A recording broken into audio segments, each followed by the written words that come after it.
Football, football américain, basket et handball sont à l'honneur de ce nouveau numéro. Sport Express, c'est parti.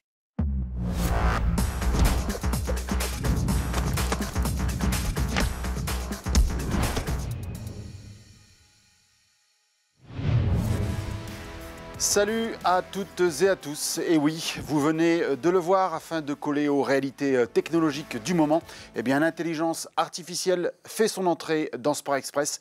Et c'est donc pour moi le dernier numéro à la présentation du magazine.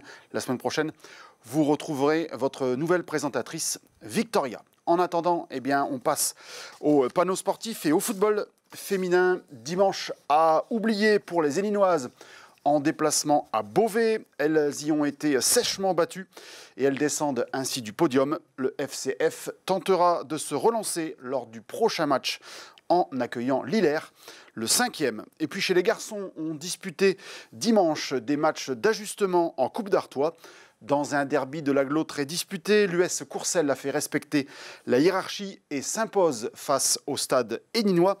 A noter que la rencontre entre Courrières et Vermelles se déroulera le 10 avril prochain.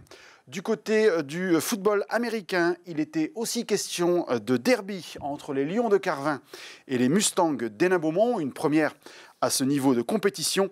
Et pour leur dernier match à domicile pour la saison régulière, les Lions l'emportent 32-6 et doublent ainsi les Mustangs au classement.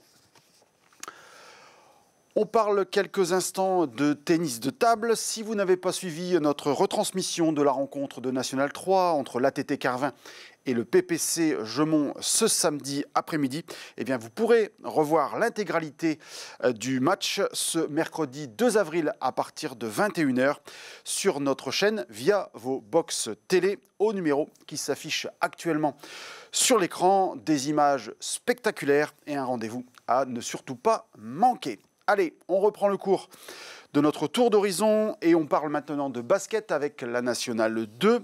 Grosse performance des Dourgeois en déplacement à Recy-Saint-Martin. Ils s'imposent de 18 points et cette deuxième victoire consécutive les ramène à la place de dauphin derrière l'intouchable leader alsacien. En régional 3, Hénin-Beaumont s'accroche également à sa place de dauphin. Le SHB a dominé de la tête et des épaules son match face à la réserve de Croix et s'attaquera ce samedi 5 avril à 20 h 30 au leader. Ce sera à la salle Birambeau pour un choc au sommet. Chez les filles de Régional 2, Carvin met fin à une série de 2 défaites consécutives en l'emportant sur le parquet de la Lanterne Rouge. Mais le bilan provisoire de l'ASOBC reste encore négatif avec 8 victoires pour 9 défaites. On termine avec le handball en pré-national. Carvin était déjà mené de 5 buts à la pause et n'est pas parvenu à inverser la tendance. Et ce, malgré les 10 buts d'Amaury Fromentin. Une défaite qui complique la course à la montée pour la SHB. En division d'honneur, alors que Libercourt était au repos, l'attaque de Montigny-en-Goël a tourné à plein régime contre Saint-Quentin. Le MEG handball reste donc leader et recevra son premier poursuivant Neuville-en-Ferrain le 26 avril pour un duel certainement décisif. Ainsi s'achève ce numéro de Sport Express. Merci de votre attention, merci de votre fidélité et à très bientôt.